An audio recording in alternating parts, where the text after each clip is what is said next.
क्या बोलिए? बोलिए ना, क्या हो गया?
इलेक्ट्रोमैग्नेटिक वेव का में दो इम्पोर्टेंट बात है। एक जगह से न्यूमेरिकल आता है, कंप्लीट थ्योरेटिकल टॉपिक है। तो आज तो हम इसको जो भी है मॉड्यूल से जो भी है थ्योरेटिकल वाला पॉइंट हम बता देंगे, समझा देंगे। आप उसको लिख लीजिएगा, लेकिन एक यहाँ से न्यूमेरिकल आता है, उस कॉन्सेप्ट को हम लोग समझा देते हैं। देन जो है कल आपको क्वेश्चन भी करवा देंगे, और आप देखेंगे कि एक क्वेश्चन जो है रेगुलर जो है इस टॉपिक से बेस आता ही है नीट एग्जामिनेशन। तो हम लोगों का कल पहला काम रहेगा कि आधा घंटा तक क्वेश्चंस कर लें, और आधा घंटा में जो है बाकी का 1 घंटा जो है 45 मिनट जो है हम लोग रे ऑप्टिक्स शुरू भी कर लेंगे।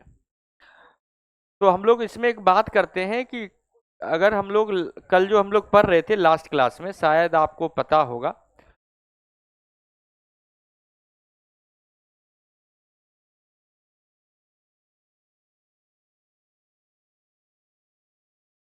बात करेंगे डिस्प्लेसमेंट वेक्टर का। तो ये सब हम लोग सारा पॉइंट पढ़ चुके थे क्या, इंपॉर्टेंट पॉइंट? कोई पॉइंट में कोई दिक्कत हो तो आप बता सकते हैं। नहीं। अब हम लोग यहां से बात करेंगे कि डिस्प्लेसमेंट करंट के बारे में हम लोग बात करते हैं। क्लियर है क्या? Displacement current.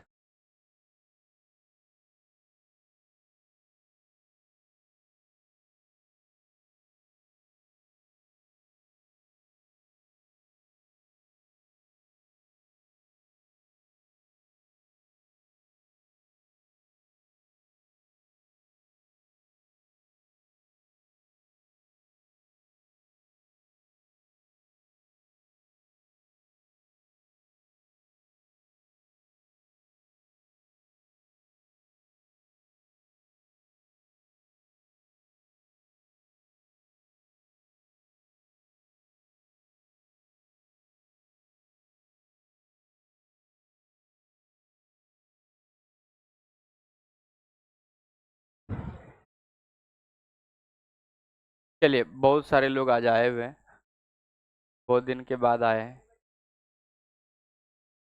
किसका बर्थडे है?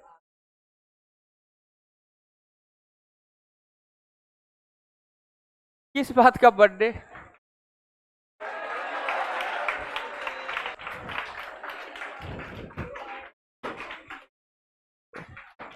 देखो, देखो, मतलब से अगर ताली बजाता है तो कोई मतलब निकलता, और बेमतलब अगर ताली बजाते हैं तो देखो हम तो फिर भी अपने हैं, मान जाएंगे, लेकिन समाज एक्सेप्ट नहीं करेगा। है कि नहीं है? समाज समाज एक्सेप्ट नहीं। बेटा किस किस को दिखाते रहोगे? है कि नहीं? तो हम लोग बात करते हैं डिस्प्लेसमेंट करंट का। समोसा खाना इसलिए ऐसा कर रहे हो? अच्छा ठीक है, फ्राइडे को। अरे प्लान्ड वे में कुछ भी चीज होना चाहिए, तभी जैसे भी अब मान लेते हैं कि अभी हम अगर खिला भी दे तो कैसे खाओगे?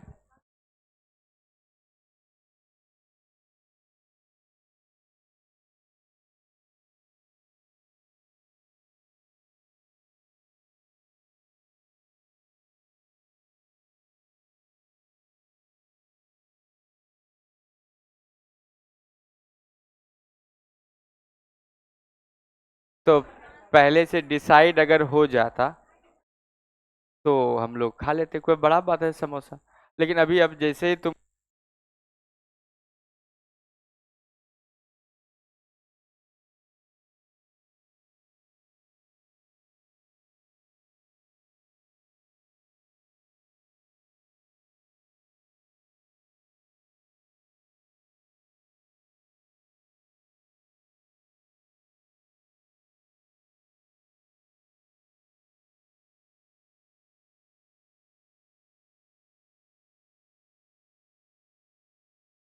एक शर्त है। ए, एक मिनट, पहले सबसे पहले पहले गिनो कितने लोग हो, कोई एक आदमी गिनेगा जो समोसा।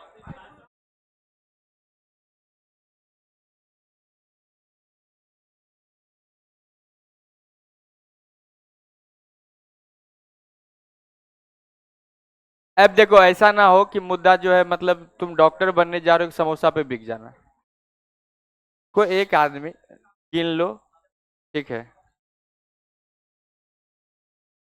नहीं, एग्जैक्ट जब अब पहले ठीक से बैठो तुम, विष्णु भगवान की तरह नहीं बैठना है।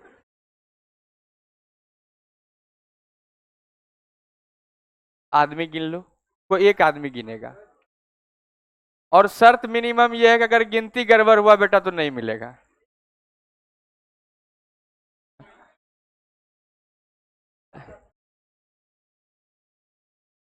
है? शाम वाला बैच में एक बच्चा बोला कि सर समोसा, बोले ठीक है गिनो। वो 3 बार गिना, 26 बच्चा को सही से नहीं गिन पाया। बोले गिनती नहीं गिन पा रहे हो, तुमको समोसा चाहिए? नहीं, एग्जैक्टली हमको चाहिए कितना।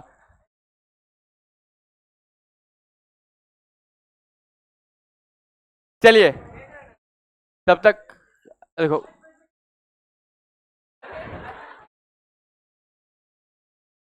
बेटा बाप को नहीं सिखाना कि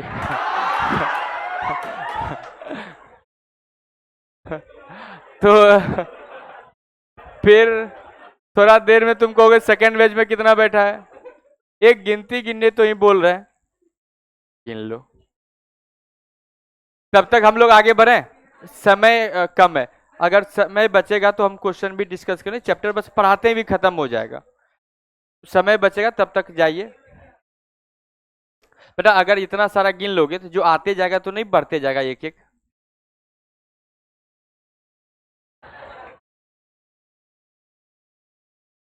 बस जन्म नहीं लेना चाहिए। चलो, समझ गए, तुमको खाने का मन नहीं है, हम आगे बढ़ते हैं।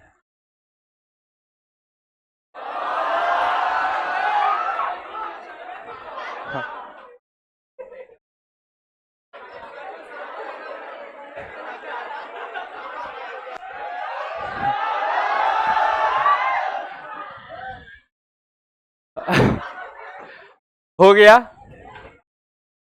देखो बेटा, ये तो पहले से हम कह रहे हैं कि 9th मंथ चल रहा है, इतना हल्ला मत करो। तो बात हम लोग वापस आ जाते हैं बेटा। अब कोई बड़ा बात नहीं, तुम बोल दिए ना, बस एक ही तो हम बोले ना बात, तुम आदमी गिन लो और आराम से शांति से कोई एक आदमी चले जाओ। जो जाएगा उसको हम बाद में कल, लेकिन आज तो नहीं, आज समय नहीं है तो कल जो है हम पढ़ा देंगे उसको। और जो जाएगा लाने उसका तो प्राइज छूटेगा, जिसका छूटेगा उसको हम आज नहीं पढ़ा पाएंगे, कल पढ़ा पाएंगे।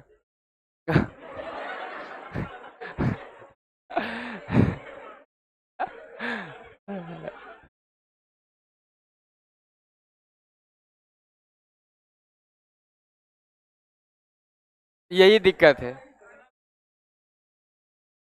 अच्छा ये एक बात बता, कौन जा रहा है? नहीं, हम पहले ही हम एसी पंखा चलाने लाने इस सब के लिए तो है ही नहीं, है कि नहीं? नहीं, वो क्यों जाएंगे भाई, तुमसे बड़ा है ना? क्लास में किसी को जाना पड़ेगा, हाँ वहां पे अगर पूछेगा कि कौन बोले तो मेरा नाम बोला कि सर बोले। ठीक है, तो नहीं तो कल का प्लान कर लेते हैं। नहीं तो कल का प्लान कर लेते हैं। बेटा अगर वक्त बुरा हो ना तो सब कुछ आता है। चलिए तो, अरे उतना देखो, अब ऐसा नहीं करो कि हमको पढ़ाना ही नहीं दो। मुद्दा जो बात था समोसा का हम खिला देते हैं, लेकिन ये हमको पढ़ाने दो, क्योंकि ये मेरे लिए ज्यादा इंपॉर्टेंस रखता है ना? जिसको जाना है चुपचाप उठ के, एगो दूगो, मैक्सिमम 2 लोग जाएंगे, चले जाइए।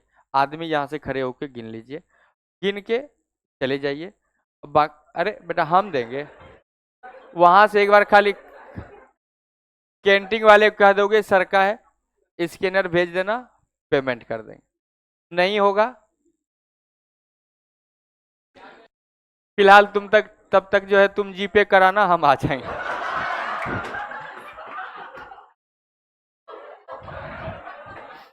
वापस आते हैं।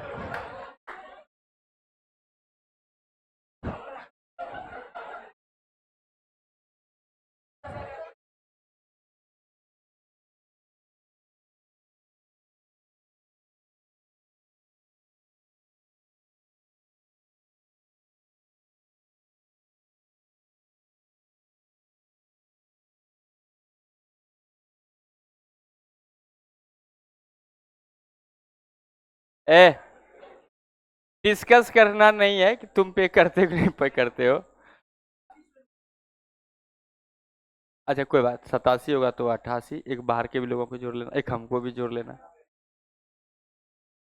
लेकिन 90 तो नहीं है इस क्लासरूम में। अच्छा कोई बात, अगर 90, ठीक है जाइए 90 ले लीजिएगा, लेकिन जल्दी जाइए। अब लेट नहीं, हमको पढ़ाने दो बेटा, 15 मिनट गुजर चुका है। अरे 3 लोग नहीं जाना चाहिए, बस मिलेगा ही नहीं, 2 लोग जाइए, क्योंकि 3 आदमी ज्यादा काम खराब हो जाता है। आदमी गिना, चलिए तब तक हम इधर पढ़ाई शुरू करते हैं। आराम से गिन लो, तुम भी जाएगा, चले जाओ, लेकिन अब उसी से पे करवाना।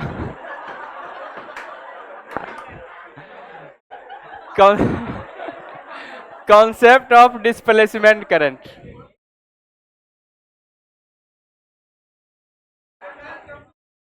ए,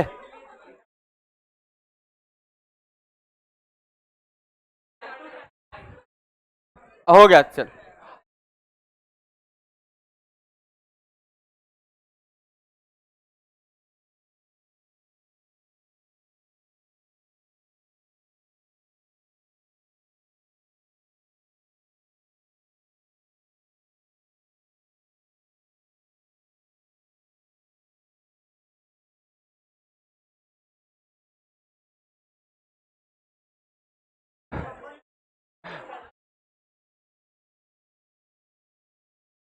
वापस आ जाए, चलिए हम लोग अब पढ़ते हैं।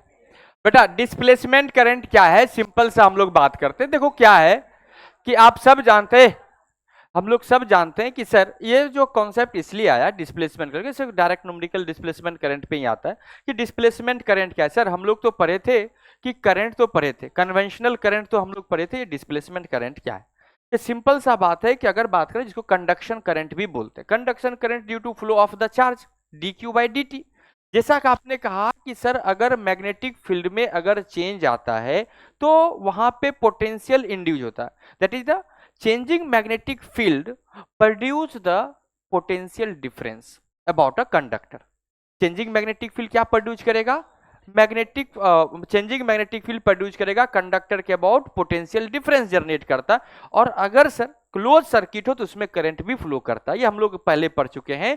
E I is equal to, हमने पढ़ा है ना, induced EMF e I is equal to minus of d l d phi by sorry e I is equal to minus of d phi by D t या e I is equal to minus of d l i by D T.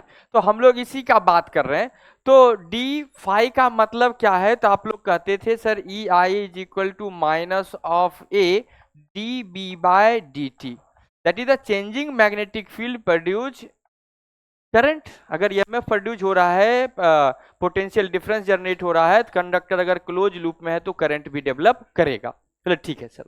अगर बात करें कि क्या changing electric field क्या current generate कर सकता है, हम ये देखना चाह रहे हैं। क्योंकि हमने कैपेसिटर का चार्जिंग केस हमने पढ़ा था, जहां पे क्या आता था बेटा चार्जिंग के केस में कि current E is equal to आता था, या करंट का बात करें तो I is equal to I naught into 1 minus e की पावर माइनस ऑफ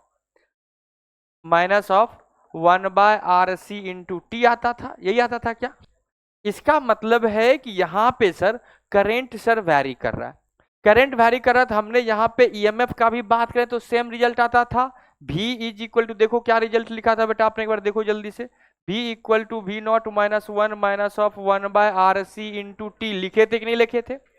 इसका मतलब अगर बात करें कि sir in between plate of the capacitor potential, अगर ये कैपेसिटर जैसे जैसे चार्ज होगा, इस पे प्लस क्यू तो इस पे भी माइनस क्यू, जैसे जैसे ये चार्ज बढ़ता जाएगा इस पे भी माइनस चार्ज इंड्यूस होता जाएगा।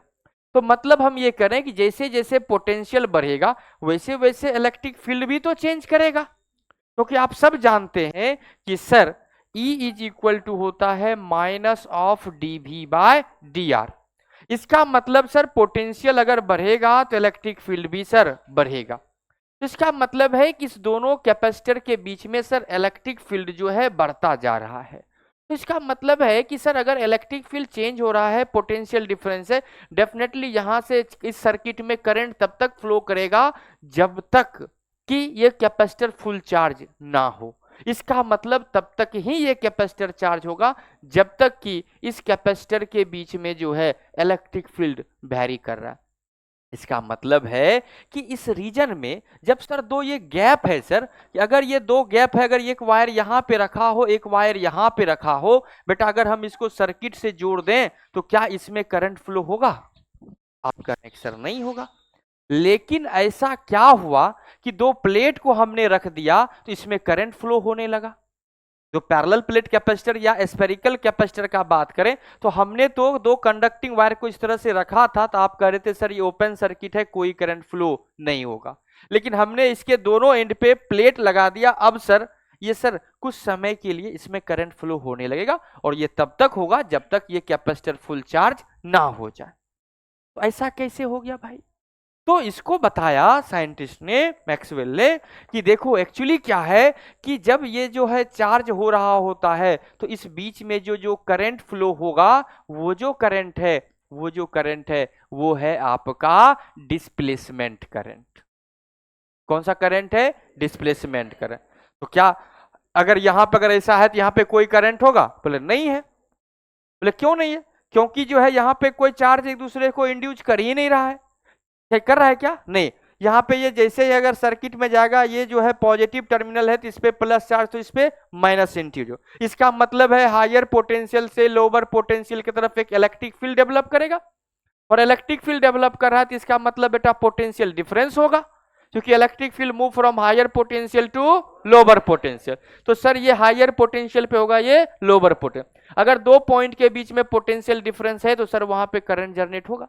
लेकिन चार्ज तो हम तो पढ़ते थे कि flow of charge D Q delta Q by delta T. आप कह रहे थे सर अगर मान लेते कि इलेक्ट्रॉन पीछे जा रहा है तो करंट आगे की तरफ जाएगा, या sir positive charge particle sir proton जो है सर वो आगे की तरफ अगर मूव कर रहा है तो करंट इधर ही जा रहा है।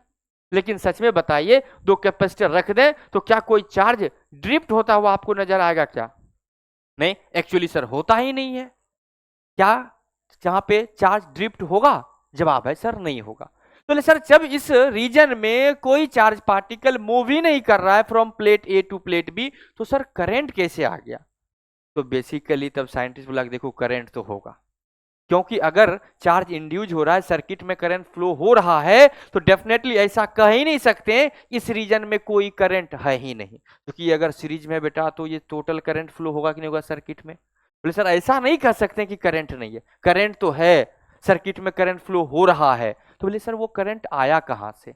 इसी बात को सुलझाने के लिए एक कॉन्सेप्ट डेवलप किया। किस कॉन्सेप्ट को? डिस्प्लेसमेंट करंट को। अब डिस्प्लेसमेंट क्या है, करंट क्या होगा कि यहां पे बोला कि आखिर हो क्या रहा है, इस फिनोमिना को देख लेते हैं, और बेसिकली यही रीजन होगा इसके करंट का काउज का, हाँ कि ना। अब इन्वेस्टिगेशन जैसे ही हम लोग करने लगे कि आखिर हो क्या क्या रहा है यहां पे, तो पता चला कि कलेक्टिव करंट के लिए क्या चीज जरूरी है? पोटेंशियल डिफरेंस जरूरी है। पोटेंशियल डिफरेंस है कहीं पे तो पता कैसे चलेगा कि वहां पे सर इलेक्ट्रिक फील्ड होगा, इलेक्ट्रिक फील्ड होगा तो पोटेंशियल डिफरेंस होगा, पोटेंशियल डिफरेंस होगा तो सर अगर क्लोज लूप है तो करंट फ्लो होगा। तो बोले कि सब कुछ तो ठीक है, हाँ पोटेंशियल डिफरेंस तो होता है, क्योंकि in between plate of capacitor electric field कितना होता है? बोलिए तो बेटा। अगर आपको पता है, ये हमने अगर हम लोग ले चुके हैं, ये बेटा अगर हम प्लेट का बात कर रहे हैं कि ये कैसा प्लेट है, ये अगर हम लोग अरे रे रे, अगर हम लोग कोई बात नहीं, अरे ऐसा करते, रुक जाए रुक जाए, हम लोग बात कर रहे हैं पैरेलल प्लेट कैपेसिटर का। किसका बात कर रहे हैं जिक्र? पैरेलल प्लेट कैपेसिटर का। अगर हम यहाँ पे बेटा पैरेलल प्लेट कैपेसिटर दो लगा देते हैं, ये हमने पैरेलल प्लेट कैपेसिटर लगा दिया, अब यहाँ पे हमने इसको बैटरी से जोड़ दिया, EMF E है, तो आपको पता है कि इस पे चार्ज प्लस क्यू, इस पे चार्ज माइनस क्यू। अब आपको पता है कि सर यहाँ पे जो रीजन में इलेक्ट्रिक फील्ड होता है, आप सबको पता होगा कि अभी आप पढ़ रहे हैं, AITS भी है, टेस्ट आपको देना है, तैयारी अच्छे से कीजिए बेटा। AITS ही है जो आपको कॉन्फिडेंस दिलाएगा। आपको पता है सर एक सीट के कारण जो इलेक्ट्रिक फील्ड होता है सिग्मा बाय 2 एप्सिलॉन नॉट। बहुत सुंदर। तो इसका मतलब है टोटल इलेक्ट्रिक फील्ड पूछे तो दो प्लेट के बीच में हम क्वेश्चंस कर रहे थे, आपको अगर याद होगा तो। ये कहां से आ रहा है? अरे अरे, तो यहां पे आया बेटा सिग्मा बाय 2 एप्सिलॉन नॉट। अगर ये पॉजिटिव प्लेट है बेटा तो, और ये यहाँ पे नेगेटिव अगर प्लेट अगर रखा हो, नेगेटिव प्लेट रखा हो तो कितना होगा? बोले कि सर इसके कारण होगा यहाँ पे इस डायरेक्शन में सिग्मा बाय एप्सिलॉन, नेगेटिव के कारण सिग्मा बाय बाय 2 एप्सिलॉन। तो टोटल इलेक्ट्रिक फील्ड इस रीजन में करें तो E net is equal to, आप सब जानते हैं, sigma by 2 epsilon naught plus sigma by 2 epsilon naught, तो 2 by 2 epsilon naught that is equal to sigma by epsilon naught. तो नेट इलेक्ट्रिक फील्ड आ गया सिग्मा बाय एप्सिलॉन नॉट। बोले electric field है तो डेफिनेटली इलेक्ट्रिक फील्ड कहां से? Positive terminal higher potential to lower potential. इसका मतलब plate A at the higher potential and plate B at lower potential. तो इसका मतलब है दोनों प्लेट के बीच में पोटेंशियल डिफरेंस है। ये क्यों आया? अब यहाँ पे ये जो इलेक्ट्रिक फील्ड है ये डेवलप कर गया, पोटेंशियल डिफरेंस है तो सर्किट में करंट तो फ्लो करेगा।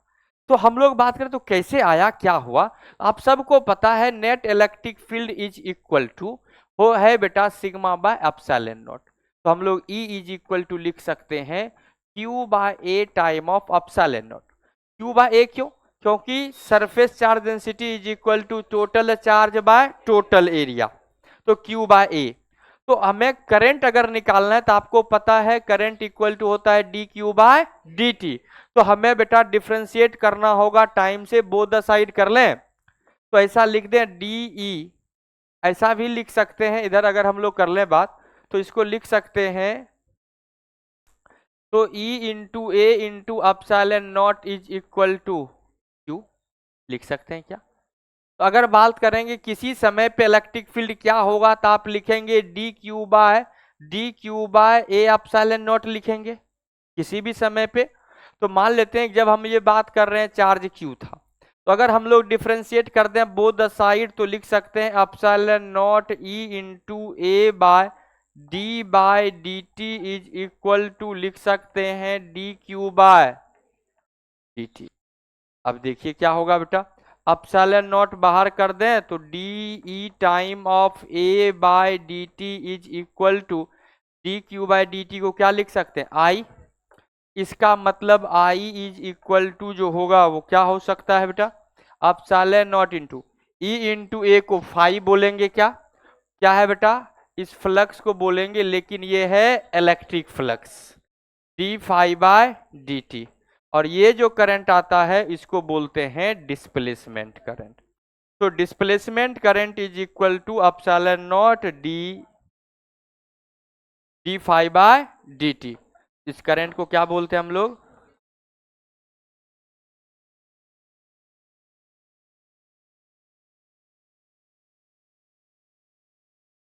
Displacement current.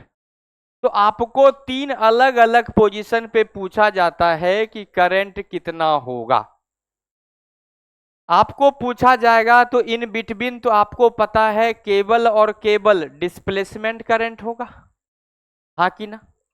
अगर आपको पूछेगा कि इस रीजन में क्या होगा तो आपके पास दोनों होगा। तो यहां तक तो कन्वेंशनल करंट, इसमें जो यहां तक जो फ्लो कर रहा है जिसको आई सी या कंडक्शन करंट, और इस बीच में जो फ्लो हो रहा है वो कौन सा है, डिस्प्लेसमेंट करंट। अरे ओके, बुला लो वापस।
तो आगे बढ़े, हमें पता है कि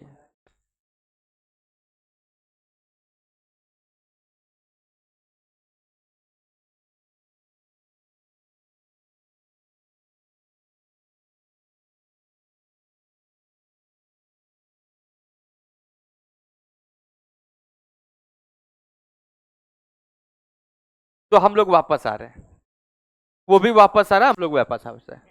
अब हम लोग बात करें इस रीजन में बेटा, जहां तक हमने ये रो बनाया तो वहां तक क्या भी होगा, इस रीजन में कौन है, आई डी, और इस रीजन में क्या है, आई सी। तो दोनों करंट होगा। अगर हम सिर्फ बीच में बात करते तो क्या होता, आई डी। क्लियर है बात क्या। तो अब हम लोग बात करते हैं यहीं से कि आपको पूछा जाएगा कि बताइए ए पॉइंट पे, बी पॉइंट पे, सी पॉइंट पे, इस तरह से पॉइंट मार कर देगा। ए, ये बी है बीच में सी पॉइंट पे कितना करंट होगा, तो केवल आई डी होगा। ए पॉइंट पे कितना करंट होगा, I C plus of I D होगा। बी पॉइंट पे I C plus of I D दोनों होगा। क्लियर है। अब हम लोग पढ़ते थे कि एम्पियर सर्किटल लॉ पढ़ते थे, तो हम लोग पढ़ते थे मैग्नेटिक फील्ड फाइंड आउट करने के लिए एम्पियर सर्किटल लॉ पढ़ते थे। तो अगर हम लोग बात करें तो अब जो है मैक्सवेल एम्पियर्स लॉ जो होगा तो क्या हो जाएगा बेटा, एम्पियर्स लॉ या मैक्सवेल एम्पियर्स लॉ क्या हो जाएगा?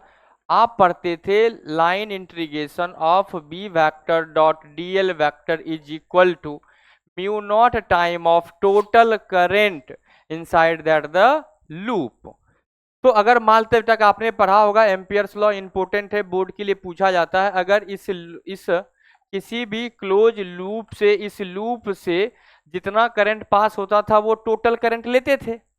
अगर हम लोग अब यहाँ पे बात कर रहे थे इस केस में कि सर यहाँ पे कैपेसिटर लगा हुआ है और यहाँ पे जो है बैटरी अगर लगा हुआ है, तो अब अगर हम लोग यहाँ से अगर इसमें ऐसे लगा दें तो ये कैपेसिटर है। तो यहाँ पे अगर बात करेंगे तो सर यहाँ पे आई सी भी होगा और आई डी भी होगा।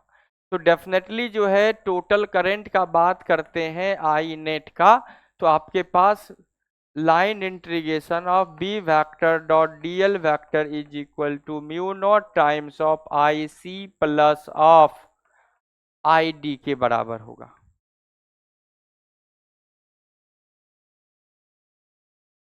क्लियर है क्या? तो conduction current is equal to क्या होगा? अगर चाहे तो इसको थोड़ा और हम लिख सकते हैं, आई सी क्या है बेटा? कंडक्शन करंट या कंडक्शन करंट है, एंड आई डी क्या है?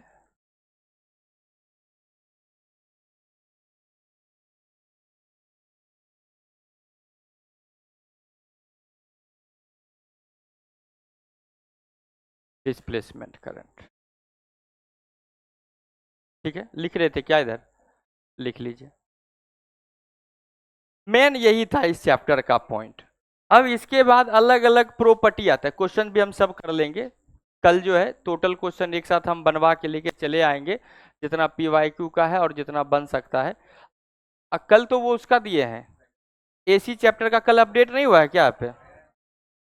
हमको लगता है कि प्रैक्टिस पेपर 3:30-4 बजे तक पहले ही हो गया होगा। प्रैक्टिस पेपर में जो हम लोग जो एक्सरसाइज 2 सॉल्व किए थे, वैसा ही क्वेश्चंस जो प्रीवियस नीट का ही है, जो पहले प्रीवियस एग्जाम में आया हुआ है 2005 से पहले का। तो जो नीट में आया हुआ क्वेश्चंस है बहुत पहले का, वो सब क्वेश्चन इंपॉर्टेंट होता है कि नहीं? और वो कोशिश करते हैं जो एपीएमटी में जो सेंट्रल एग्जाम है उसमें नहीं आके, एपीएमटी होता था उसमें नहीं आके, इसमें आया है, किसी स्टेट एग्जाम में आया है। क्योंकि कोई भी पेपर बनता है तो उसको बहुत अच्छे से बनाया जाता है, कुछ ना कुछ कॉन्सेप्ट होता है और उसको बहुत एनालिसिस करके क्वेश्चन दिया जाता है कि ये बच्चे के हिसाब से मॉडरेट है, एवरेज है, इजी है। तो इसीलिए वो क्वेश्चन थोड़ा ज़्यादा इंपॉर्टेंट होता है।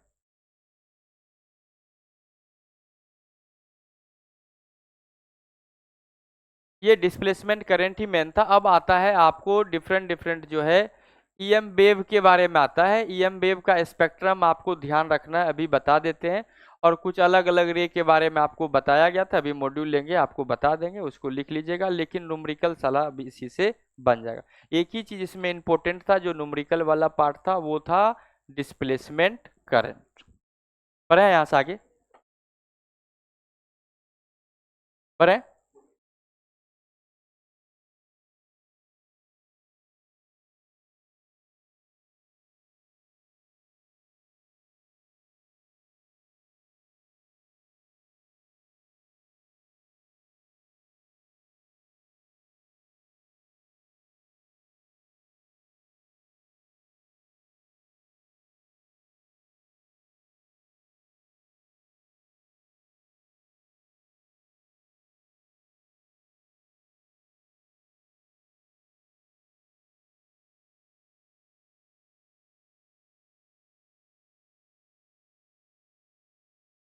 मॉड्यूल अब दीजिए ना हमको। तो एनसीईआरटी है क्या?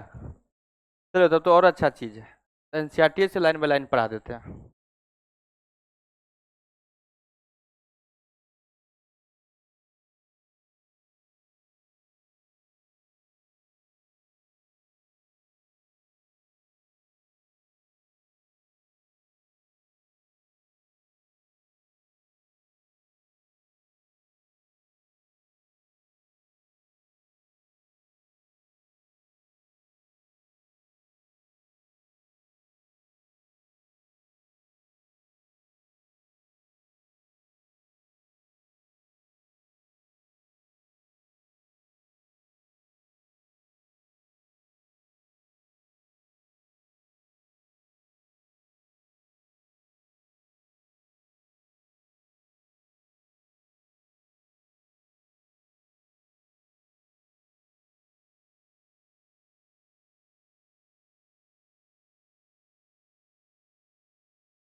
बढ़े आगे बेटा। चलिए बेटा, अब यहाँ से आप आएंगे ना कि यहाँ तक का सारा काम हम लोग कर चुके हैं। अब आएगा आपके पास इलेक्ट्रोमैग्नेटिक वेव और सोर्स ऑफ इलेक्ट्रोमैग्नेटिक वेव्स। आपको पता है कि varying magnetic field, electric field जो है वो क्या है, सोर्स ऑफ इलेक्ट्रोमैग्नेटिक वेव्स है। टाइम चेंजिंग जो है electric field and magnetic field वो क्या है, सोर्स ऑफ इलेक्ट्रोमैग्नेटिक वेव है, जो कि हम लोग यहाँ पे ऑलरेडी स्लाइड में लिखे हुए हैं। याद है इलेक्ट्रोमैग्नेटिक वाला, ये सब वाला पार्ट ऑलरेडी हम लोग लिख चुके हैं। तो अब इसमें से आपके पास एक इलेक्ट्रोमैग्नेटिक वेव का देखिए इक्वेशन लिखा होगा कि ये E इज इक्वल टू, आप लिखे हैं क्या, E इज इक्वल टू आपने लिखा हुआ है E नॉट साइन ऑफ के X minus of omega two. अगर ये बी डायरेक्शन में मूव कर रहा है, बी नॉट साइन ऑफ, यहाँ पे थोड़ा सा चेंज कीजिएगा, के X minus of omega T. ये दोनों किस फेज में मूव करता है, सेम फेज में मूव करता है। यहाँ पे बेटा के X B Y is equal to B naught sine of के X minus of omega T, क्योंकि ये कहाँ मूव करता है, सेम फेज में मूव करता है। अब यहाँ पे डायरेक्शन ऑफ, एक बात यहीं पे ऐड कर दें क्या, कि डायरेक्शन ऑफ, डायरेक्शन पे क्वेश्चंस आता है, अभी एनसीईआरटी भी क्वेश्चंस करते हैं। Direction of E M waves जो होगा बी एफ, कहाँ होगा बेटा, in the direction of E vector cross of, यहां पे लिखते हैं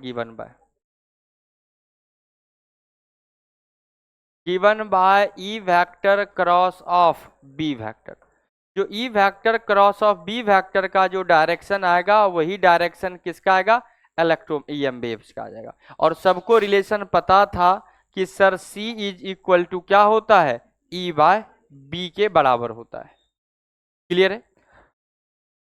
तो अब यहां से अगर मान लेते हैं बेटा एक हम वेव का इक्वेशन लिखते हैं, अगर कोई भी वेव का इक्वेशन अगर लिख दें, चाहे हम इलेक्ट्रिक फील्ड का इक्वेशन लिख दें या मैग्नेटिक फील्ड का इक्वेशन लिख दें, तो आपको पूछा जाता है कि वेव वेलोसिटी क्या होगा, वेवलेंथ क्या होगा और उसका फ्रीक्वेंसी क्या होगा, ये चीजें पूछा जाता है। तो वेव चैप्टर में आप ये सब पढ़ते थे। अगर कोई भी अगर वेव अगर है, अगर कोई भी अगर वेव अगर है तो आप सब जानते हैं आप क्या लिखते हैं, वेव का इक्वेशंस अगर लिखते थे, जैसे y इज इक्वल टू लिखते थे a of sine of omega T minus of के X plus minus of five, ऐसा ही होता था। एज इट इज है। अगर हम लोग बात करें कि E vector is equal to, E मान लेते हैं बेटा किसमें है, y इज इक्वल टू, अगर या ई एक्स लिखा हुआ है, ई एक्स इक्वल टू आपको दिया हुआ है, आपको E naught of sine of omega T minus of के एक्स अगर लिखा हो, अगर यहाँ पे बी वाई अगर लिखा हो तो आपके पास होगा B naught sine of omega T minus of के एक्स, ऐसा हो। अब अगर हम लोग यहाँ से बात करते हैं बेटा कि आप सबको पता है कि सर अगर ये ओमेगा टी और के एक्स का साइन अपोजिट हो तो ये बे पॉजिटिव एक्स डायरेक्शन में मूव करता है। अगर सर ये दोनों अपोजिट साइन में है तो मतलब पॉजिटिव डायरेक्शन में। अगर दोनों का साइन अगर सेम हो, माइनस माइनस हो या प्लस प्लस हो, तो वेव कहाँ जाएगा, नेगेटिव डायरेक्शन। अगर ये जो है आपको पता x लिखा हुआ तो x डायरेक्शन में, ये y लिखा है तो y डायरेक्शन, लेकिन y के किस डायरेक्शन में, पॉजिटिव या नेगेटिव y। अगर इसके अंदर ये लिखा हुआ अपोजिट साइन में है तो पॉजिटिव, अगर सेम साइन में लिखा है तो नेगेटिव में। अब यहां से आपको कुछ कुछ बात पूछा जाएगा। उस बात का अगर हम लोग बात करें, जैसे पूछा जाता है कि omega, omega is equal to आप सब जानते हैं क्या होता है, 2 पाई बाय लेमडा। अगर आपको वेवलेंथ पूछा जाए, अगर पूछा एंगुलर फ्रीक्वेंसी कितना है, आप इसी को लिख सकते हैं 2 पाई इंटू एफ कर सकते हैं। तो definitely lambda is equal to आप फाइंड आउट कर सकते हैं 2 pi by, lambda equal to 2 pi by omega.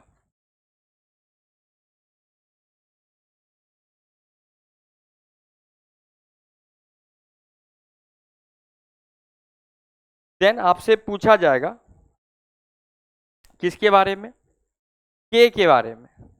के क्या होता है बेटा,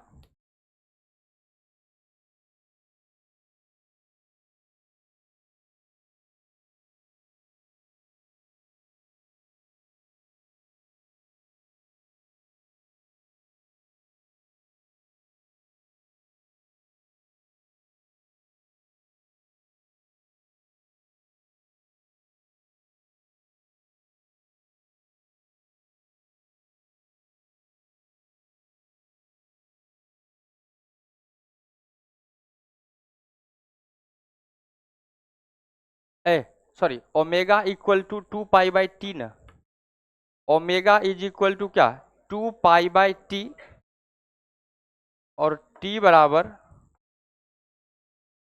yes yes, omega is equal, sorry, omega is equal to 2 पाई/t होता है, ओमेगा इक्वल टू 2/t, और दैट इज इक्वल टू 2 पाई/f, t इक्वल टू 2 पाई/ओमेगा। के इज इक्वल टू होता है बेटा 2 पाई/लेमडा, तो लेमडा इज इक्वल टू हो जाएगा 2 पाई/k।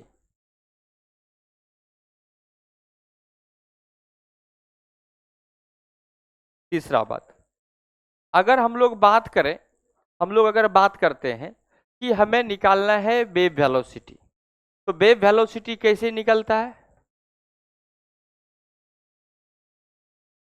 वेव वेलोसिटी,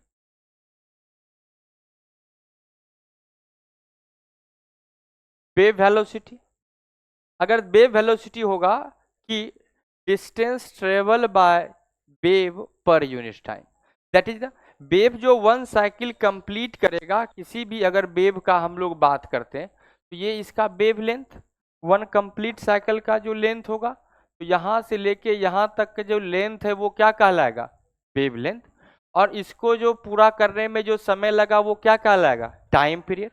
तो वेव वेलोसिटी निकालना है तो हम लोग लिख सकते हैं सर ये λ/t के बराबर होगा कि नहीं होगा, वेव लेंथ बाय टाइम किसको बताएगा, वेव वेलोसिटी के।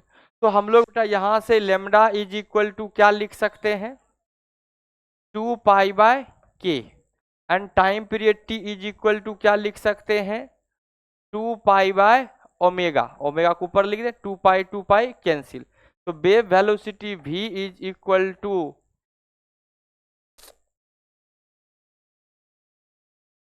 क्या हो गया आज, ओमेगा/2 पाई/k, तो ये हो जाएगा बेटा ओमेगा/, तो wave velocity v is equal to ओमेगा/k। ये छोटा छोटा रिलेशन पहले से भी हम लोग जानते थे, ये आपको ध्यान रखना पड़ेगा, इस पे बेस्ड एक क्वेश्चन आता है। कैसा क्वेश्चन आता है, तो हम क्वेश्चंस लिखें तो आपको पता चलेगा, लिखें है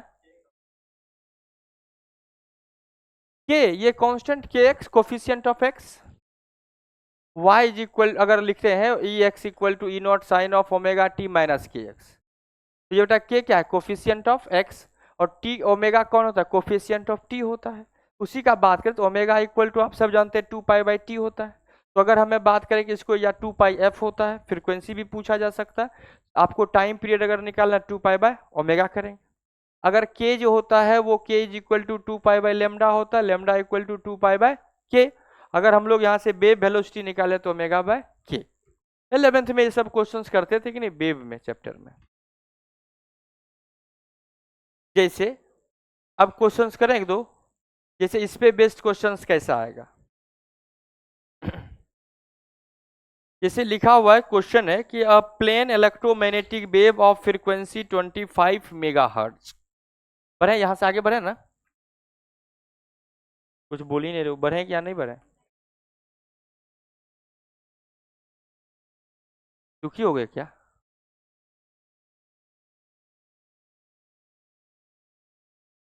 हम तो खुश हो गए।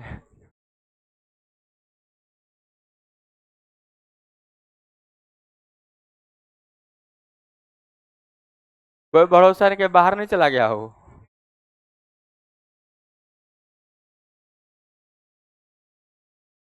हाँ हो सकता है कि महंगा पड़ गया हो। A plane electromagnetic wave of frequency 25 megahertz travel in a free space in the positive x direction। बेटा क्या बोला कि एक प्लेन इलेक्ट्रोमैग्नेटिक वेव है जिसका फ्रीक्वेंसी 25 मेगाहर्ट्ज है, फ्री स्पेस में मूव कर रहा है, कहाँ, पॉजिटिव एक्स डायरेक्शन में, है ना। ये एनसीईआरटी का ही क्वेश्चन है, कल 25-30 क्वेश्चन और करेंगे एग्जाम्पल, क्योंकि इस चैप्टर का खास बात है ना कि एनसीईआरटी का ही आता है क्वेश्चन, और सॉल्व एग्जाम्पल ज्यादा आता है। चाहे नीट का एग्जाम उठा के देख लो पेपर, सॉल्व एग्जाम्पल, कुछ कुछ चैप्टर ऐसा जिसमें कि जिसका सॉल्व एग्जाम्पल आता है। जैसे सॉल्व एग्जाम्पल इसका आता था, जैसे कि अर्थ मैग्नेटिक फील्ड वाला है ना, अब तो वो हटा दिया सिलेबस से, जहाँ पे एंगल ऑफ डिप वाला हम लोग पढ़े थे concept, vertical component, horizontal component of symmetric field, उसका एक न्यूमेरिकल फिक्स था, वो एनसीईआरटी का सॉल्व एग्जांपल ही आता था। उसी तरह से सी इज इक्वल टू आपके पास ई बाई बी है ना, ये भी सॉल्व एग्जांपल ही आता है। अब जैसे ये सब जो क्वेश्चन है वेव इक्वेशन वाला, ये सॉल्व एग्जांपल ही आता है। तो देखिएगा बेटा कैसे, या एक्सरसाइज में जाएंगे भी तो आपको बहुत डिफिकल्ट क्वेश्चन मिलेगा, अभी हम करके दिखा देते हैं। जैसे क्वेश्चन बोला कि इलेक्ट्रोमैग्नेटिक वेव है, तो इलेक्ट्रोमैग्नेटिक वेव है, इलेक्ट्रोमैग्नेटिक वेव है, वो परपोगेट कहाँ कर रहा है बेटा, प्लस ऑफ एक्स डायरेक्शन में परपोगेट कर रहा है, ये गिवन है। बोला गया कि a perpendicular point in a space and time E is equal to, देखिए दिया हुआ है 6.3 J cap volt per metre, ये इलेक्ट्रिक फील्ड दिया हुआ है, इतना है। पूछा है कि what is B at that point, बोला कि बी कितना होगा, B that is the magnetic field, B क्या होगा, एंड बी पूछा है तो B magnetic field vector quantity है, डायरेक्शन भी बताना है हमें। अब देखिएगा बेटा, सबसे पहले बी का बात करें, आप सब जानते हैं कि सर ई और बी के बीच में क्या रिलेशन है, तो आपको पता है कि sir C is equal to sir E by B, तो B is equal to E by C. Free space air में है तो मतलब स्पीड ऑफ लाइट, किसी मीडियम में होता तो मीडियम का स्पीड हमें पता लगाना होता, रिफ्रैक्टिव इंडेक्स देता तो म्यू से डिवाइड करके पता लगाते, हाँ कि ना। अगर परमेबिलिटी अगर दिया होता उस मीडियम का तो C is equal to 1/√* of mu naught into epsilon m होता। क्लियर है, तो E बाय सी, E कितना है बेटा 6.3 डिवाइड बाय 3 इंटू 10⁸ कैलकुलेट कर लें ये कितना आएगा, 3 से डिवाइड करने के बाद 2.1 इंटू 10⁻⁻8। मैग्नेटिक फील्ड का यूनिट बोला है टेस्ला, आ गया। अब बात करें सर मैग्नेटिक फील्ड तो आ गया, अब इसका डायरेक्शन कैसे आएगा, हमें पता था कि direction of electromagnetic wave in the direction of E vector cross of B vector. Clear है क्या, तो चूंकि आपने पढ़ा था पॉइंटिंग वेक्टर जो होता है S vector equal to 1/μ0 time of E vector cross of, तो इसका मतलब एनर्जी पर यूनिट एरिया जिस डायरेक्शन में एनर्जी परपोगेट करेगा उसी डायरेक्शन में तो वेव परपोगेट करेगा, तो डायरेक्शन कहां से देंगे, E vector cross of B vector से, ये हम लोग बात लिख भी चुके हैं। तो बेटा E vector cross B vector, तो हमें देखो क्या दिया हुआ है, ये बी नहीं पता है, ई पता है, कहां है बेटा जे कैप में है, इसका मल्टीप्लाई किस वेक्टर से करें कि रिजल्ट क्या आ जाए आई कैप। और सब आप जानते हैं वेक्टर के बारे में कि सर आई जे के, ठीक है क्या। अब देखो बेटा हमें डायरेक्शन क्या लेना है आई, पॉजिटिव या नेगेटिव, पॉजिटिव, पॉजिटिव आई लेना है तो इसका मतलब कुछ भी हो जाए हमें जाना है कैसा एंटी क्लॉकवाइज, तो सर एंटी क्लॉकवाइज जाना है। एक पता है आई आ गया है, जे तो आया है, तो हमें पता है के से मल्टीप्लाई करना होगा। एंटी क्लॉकवाइज जाने के लिए देखिए तो जे क्रॉस के करेंगे तब आई आएगा, अगर बेटा अगर इधर जाते तो आपको इधर से, तो इसका मतलब ये क्या होगा के, तो आपको पता है जे क्रॉस ऑफ के इज इक्वल टू आई, तो इसका मतलब है ये कौन सा डायरेक्शन आएगा के कैप आएगा। तो हम लोग लिख सकते हैं, तो अब B vector is equal to 2.8 into 10⁸ tesla along the K cap direction, ये इसका आंसर होता। देखो इसमें लिखा हुआ है कि to find the direction we note that E vector is along the y direction and the wave propagate along the x direction, therefore b should be in the direction of perpendicular to both x and y. Using the vector algebra, e vector cross b vector should be along the positive x direction. See I plus cross of plus k is equal to I, so b along the positive of z direction. Same चीज हम लोग कर रहे हैं, तो आपको direction निकालना है तो इस तरह से हम लोग निकाल सकते हैं। वेव आई में गया है तो पता है कि दोनों आपस में परपेंडिकुलर होगा, एक जे में गया है तो दूसरा के में जाएगा ही। अब ये देख लेते हैं माइनस के या प्लस के, क्लियर है क्या, बढ़े यहां से आगे। नेक्स्ट बेटा नेक्स्ट क्वेश्चन है इसी टाइप का 8.2, क्वेश्चन है कि लिखा हुआ है बेटा B Y is equal to, B Y का मतलब क्या हुआ बेटा कि wave propagating in the Y direction. कौन सा? मैग्नेटिक फील्ड जो वाई डायरेक्शन में है। लिखा हुआ है 2 × 10⁻⁻⁻ tesla sine of 0.5 0.5 into X, sorry 0.5 into 10⁻³ plus of 1.5 into 10⁻11t लिखा हुआ है। यही चैप्टर से बात हुआ था कि आप सब लोग अब साथ आके पढ़ेंगे, हर कोई पढ़ेंगे, तो यहाँ से आपको समझ में आना चाहिए। न्यूमेरिकल अभी शुरू हम कर ही रहे हैं, छोटा छोटा फॉर्मूला है, आप घर पे इसको याद एकदम कीजिए जरूर। बड़ा लिंक चाहते हुए आ रहा है।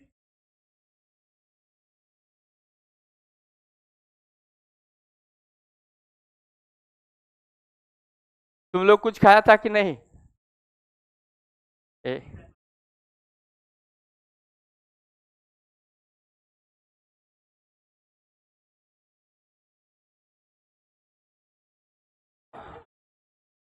स्ट्रगल तुझे कर रहा था, स्पॉन्सर कुछ किया नहीं ना?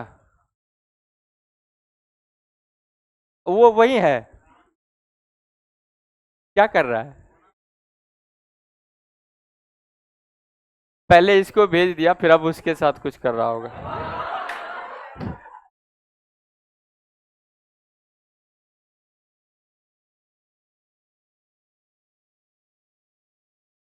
हम इसीलिए बोल रहे थे, देखो है क्या ना बेटा, सबका अपना अपना ड्यूटी बटा हुआ है, सब लोगों को अपना जॉब ही कर रहा है कि नहीं? सिवाय टीचर का। अरे हम जॉब थोड़ी कर रहे हैं, नौकरी होता तो बस ऐसे पढ़ा के चले जाते। टीचर ये जो बस अपना नौकरी नहीं कर रहा है, तो है ना, ईमानदारी से काम कर रहा है, शौक से आया है, पढ़ा रहा है कि नहीं? अगर नौकरी करना होता तो फिर कोई और जॉब कर लेता, है नहीं? नौकरी नहीं है, टीचिंग फील्ड जो है वो नौकरी नहीं है। नौकरी ना बस माइंड से होता है ना, दिल और दिमाग दोनों मिला के नहीं होता है। तो वो तो अनदर थिंग है, हम मोटिवेशन पे नहीं जा रहे हैं, हम उधर तो उनका भी जॉब है, क्योंकि सबको इंटरेक्शन दिया हुआ है कि बच्चे जो है ड्यूरिंग क्लास बाहर नहीं जा सकते। एक बार बच्चा इन कर गया तब, क्योंकि देखो बहुत बड़ा जिम्मेदारी है। अगर मानते हैं कि बच्चा, हम देखो हम बोले थे यहीं के लिए, अब अगर मानते हैं बच्चा बाहर निकला, कुछ अनहोनी को कोई नहीं देखा है, अब मानते हैं कुछ ऐसा हो जाए, बच्चा किडनैप कर लेता तो?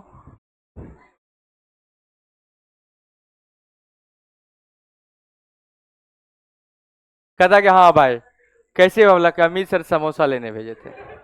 अरे हुआ तो ऐसा ही बता रहे हैं, मेरे साथ हो चुका है। बच्चे क्लास में आपस में बहुत सारा किंतु परंतु होता है, जिसमें एक दूसरे से उलझे हुए रहते हैं। ऐसा ही उलझन में एक स्टूडेंट पक पड़ा, और क्या हुआ, आपस में झगड़ा हो गया। क्या हो गया है?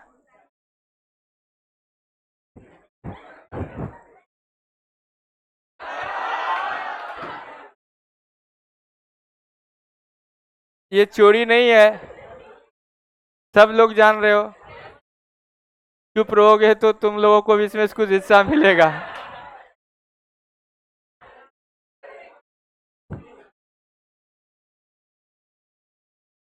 अरे उसी समोसा में थोड़ा पनीर का 2 टुकड़ा बढ़वा देंगे। तो क्या हुआ ना, वो बच्चा क्या हुआ, आपस में, आपस का कुछ कुछ ऐसे चलते रहता है, वैसा हुआ, उसका झगड़ा हो गया।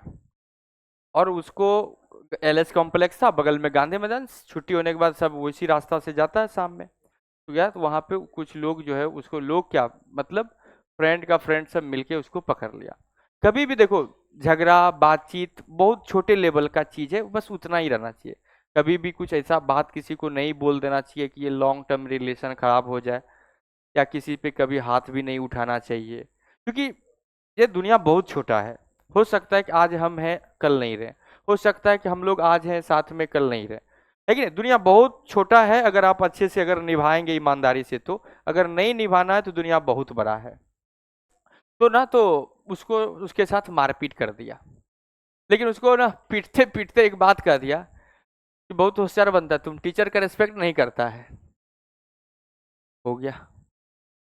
अब उसको उसको अरे यार ये बात तो, और उसके बाद हो गया, उसके 2-3 दिन बाद हमको खबर मिला कि सर पता है कि उसको ना मतलब थोड़ा सा वो क्लास में थोड़ा सा ज़्यादा बदमाशी करता था, तो उसको हम डांट देते थे, या नहीं होता था तो जैसे हम क्लास आते थे उसको बाहर कर देते थे, आते ही बाहर, कुछ नहीं, गए क्लास घुसे, बस इसी इंतजार में थे, वो बस कुछ कुछ करे बाहर, क्योंकि पूरा क्लास डिस्टर्ब कर देता था। पर अब एक लिमिट होता है भाई, क्लास में भाई लोग पढ़ने आए हैं भाई, जिनको पढ़ने आना है भाई उसको पढ़ने दो।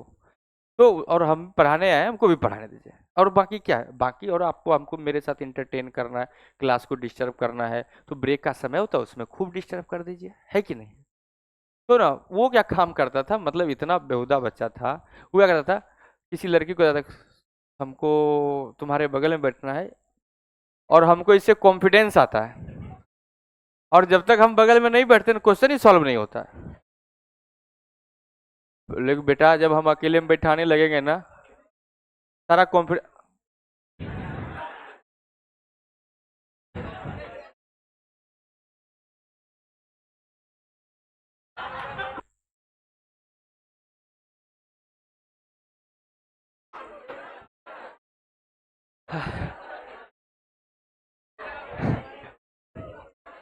तो क्या हालत सीरियस हो गया था ये देखने गया। ओके बेटा कोई बात नहीं, देख लो जाके कोई और की दोस्त ठीक है कि नहीं है। हम वापस आते हैं, तो ना हाँ कहानी प्रकार, तो वो बच्चा ना, उसको बस वो आके उसके बाद कंप्लेन हुआ, उसको थोड़ा ज्यादा ही उसको पीट दिया, तो बोला कि वो बन गया जो है सीआईडी का आदमी। बोला कि जानते हैं हमको मारते हुए एक बात बोला था, बोला क्या, तुम टीचर का रेस्पेक्ट नहीं करता है, और हम रेस्पेक्ट और जो है सिर्फ अमित सर का नहीं करते, क्योंकि उन्हीं के साथ मेरा झगड़ा चलता है। बोला कि हमको अमित सर ही मार खिलाए। एक सप्ताह के बाद हमको खबर आया, और क्लास में तो जानते हो कि जो ज़्यादा बच्चा बदमाश होता है, जो नहीं पढ़ता है, उसका मेरे साथ ज़्यादा अच्छा रिलेशन होता है, वो बहुत हमको मानता है। तो और हमको शाम में वो इंस्टाग्राम,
अभी रखो ना उसको क्लास,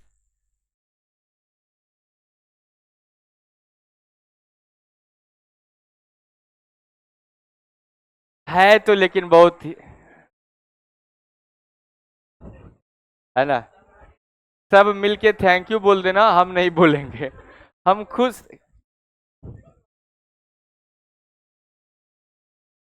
तो फिर वही हुआ, बात का कहानी का तो वही था ना, मतलब कि बस सिर्फ जो है कि वो बोल दिया उसको पीटते हुए कि तुम सर का रेस्पेक्ट नहीं करता था, तो उसमें मेरा नाम आ गया, है ना। तो एज इट इज है। अरे फिर क्या हुआ, आधार,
स्टूडेंट को हमेशा एक स्टूडेंट रहना चाहिए, टीचर को हमेशा टीचर जैसा। बस क्लास नर्सरी को पढ़ाना आप जगह है, सीधा बैठो, सदर में घुलर जाएगा, बोला हाँ सर जी अरे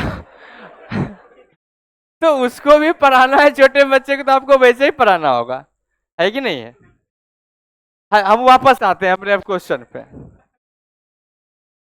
वापस आ जाए बेटा। चलिए, अब तो लास्ट समय थोड़ा आता है, तो मतलब अब ऐसे ही बातचीत थोड़ा करते करते समय बीत जाएगा।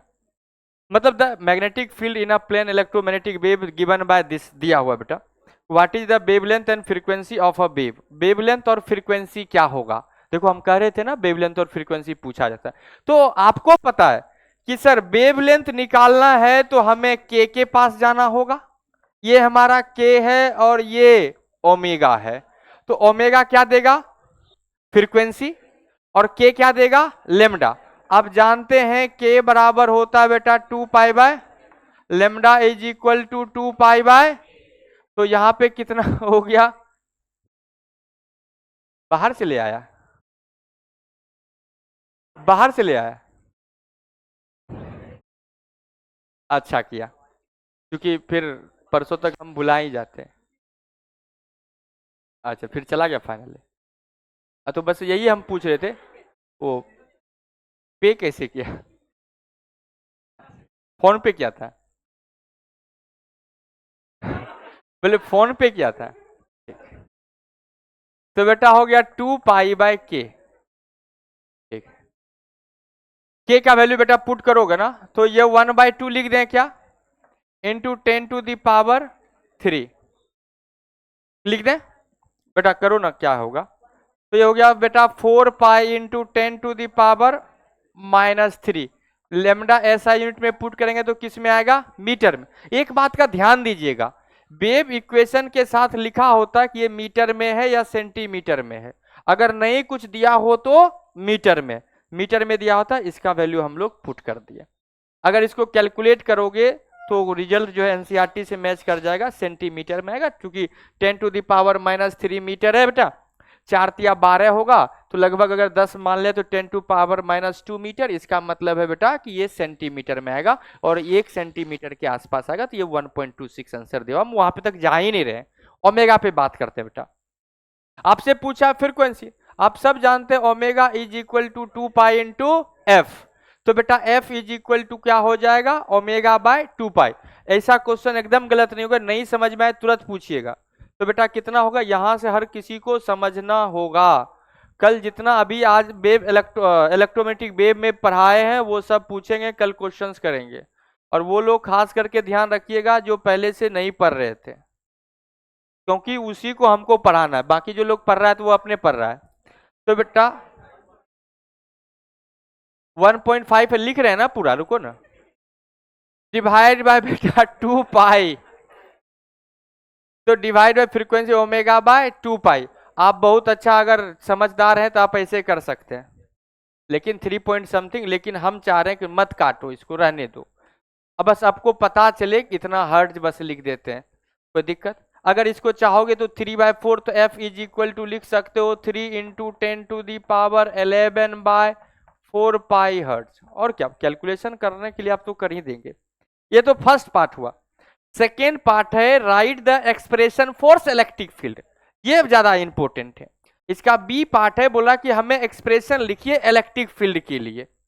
बोले कि सर अगर हमें किसी भी वेव का इक्वेशन लिखते हैं तो y बराबर a sine of omega T plus minus of के एक्स, तो इसका मतलब है सर कि ये बात पता था हमें कि sir electric field vector and magnetic field vector vibrate in a same phase, तो इसका मतलब फेज जो होना चाहिए सेम होना चाहिए, राइट?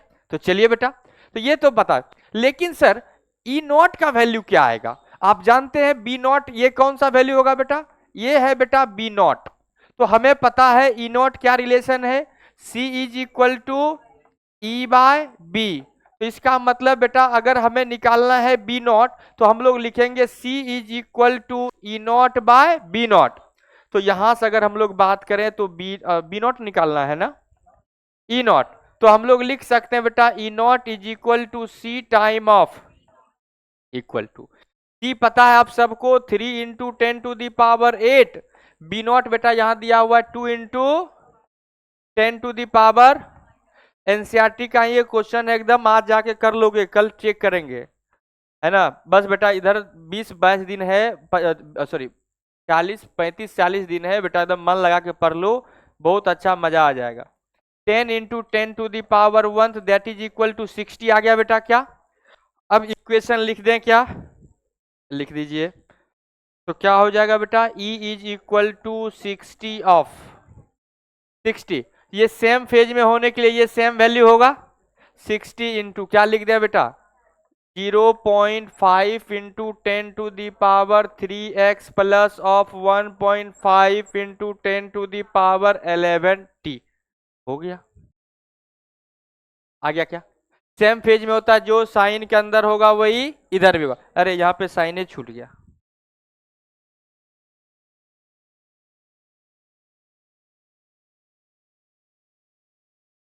हाँ बेटा साइन, ये इलेक्ट्रिक फील्ड है तो वोल्ट पर मीटर।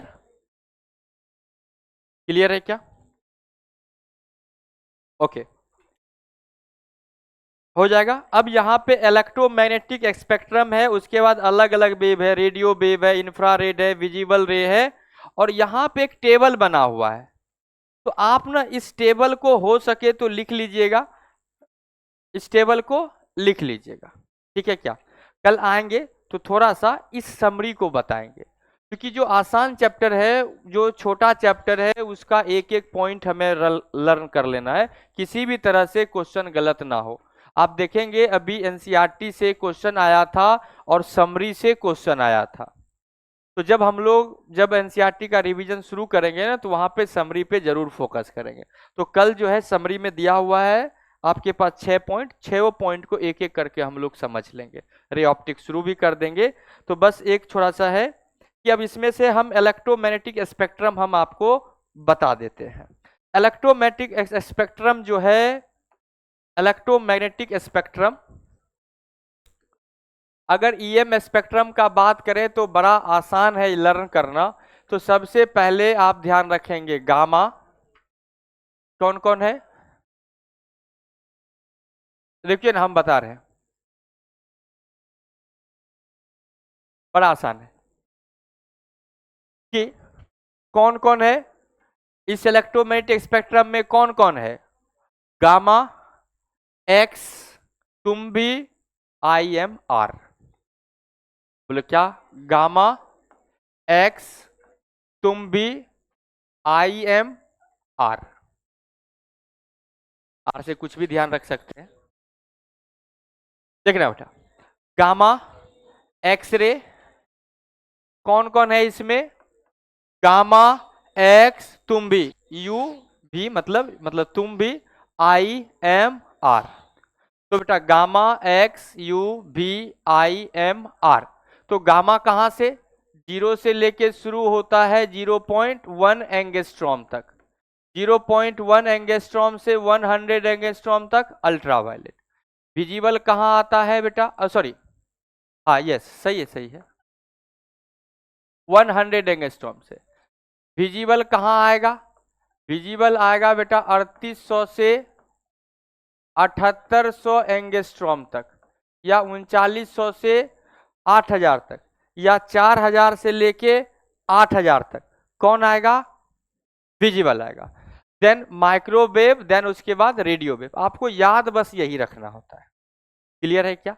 7800 या 8000 से आगे कौन होगा, इंफ्रारेड होता है बेटा। 3800 से 7800 के बीच में कौन होगा, विजिबल होगा, जिसको हम लोग बोलते हैं लाइट।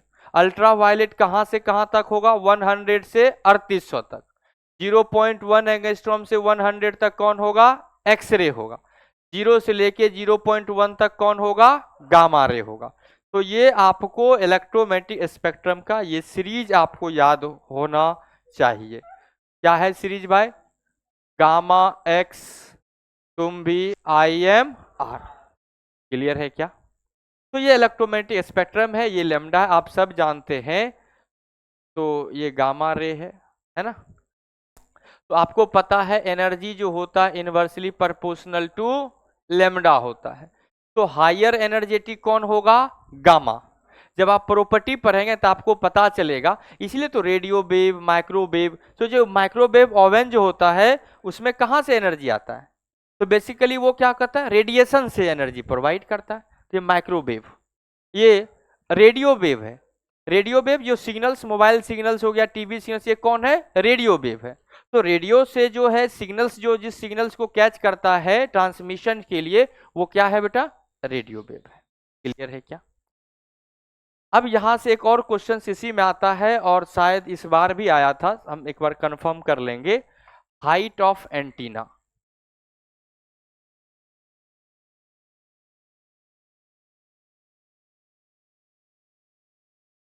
हाइट ऑफ एंटीना कर, अगर हम लोग किसी वेव को ट्रांसमिशन के लिए बात करें तो अर्थ कैसा है? एस्फेरिकल है। अर्थ कैसा है? तो अर्थ कैसा है बेटा? एस्फेरिकल है। अगर हम लोग बात करें कि हमें पॉइंट ए से पॉइंट बी तक किसी वेव को या सिग्नल्स को ट्रांसमिट करना है, कैसे कर पाएंगे? अब आपको पता है कि अगर सर मान लेते हैं कि कहीं अगर ऐसा हो कि वेव जो है बीच में अगर कहीं किसी बिल्डिंग से या किसी ऑब्स्टेकल से स्ट्राइक कर गया, तो वो फिर लौट जाएगा, हो सकता है बी पॉइंट तक नहीं पहुंच पाए। डेफिनेटली अगर हमें इस पॉइंट से यहां तक ट्रांसमिट करना है, आपको पता है कि अर्थ स्पेरिकल, हम लोग कहाँ रहते हैं? सरफेस पे। हो सकता है कभी हम लोग इस पोजीशन में, हो सकता है यहाँ पे हम लोग इस पोजीशन में हो सकता है यहाँ पे हम लोग इस तरह से होंगे। मान लेते हैं कि यहाँ पे इस तरह से हमें यहाँ से यहाँ तक हमें कनेक्शन पहुंचाना है, या मोबाइल सिग्नल्स को पहुंचाना है, या रेडियो ट्रांसमिशन करना है, तो कैसे कर पाएंगे?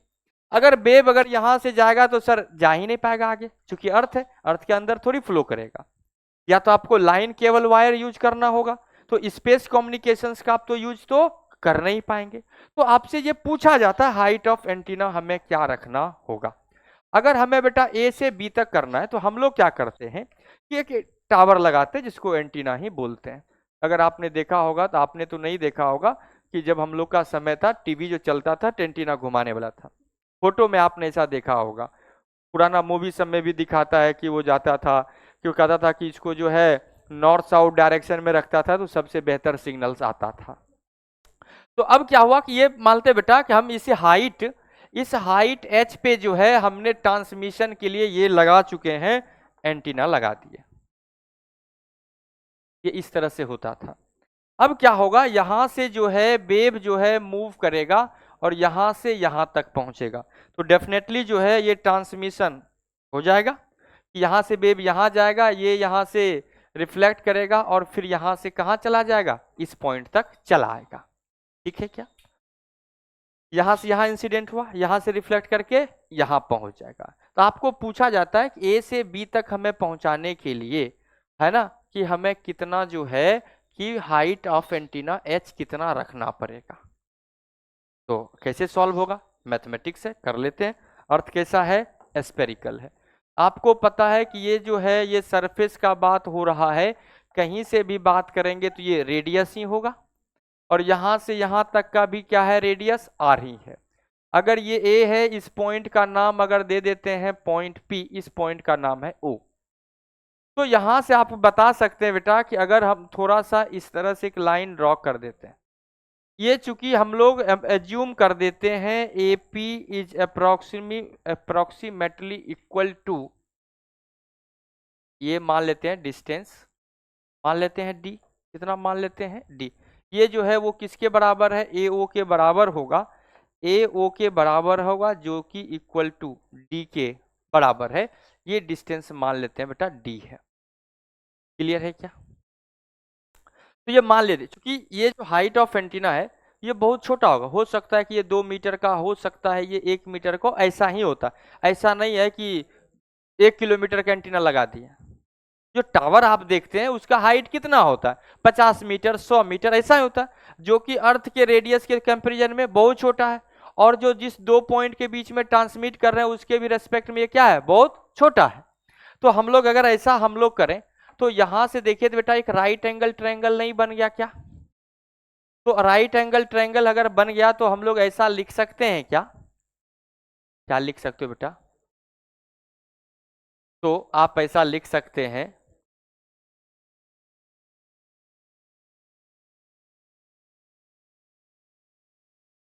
देखिएगा, ये r प्लस एच का होल स्क्वायर प्लस ऑफ, ये जो डिस्टेंस जो भी था, ये डिस्टेंस अगर d था तो इसी को अप्रोक्सीमेटली d मान लेते हैं हम लोग, तो ये क्या होता कि D square is equal to,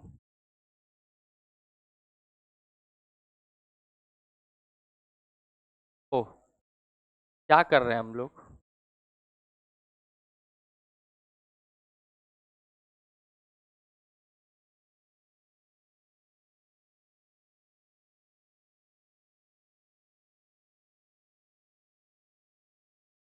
ये पाइथागोरस थ्योरम लगा दिए, ये ये r प्लस एच का whole square minus of r square is equal to D square,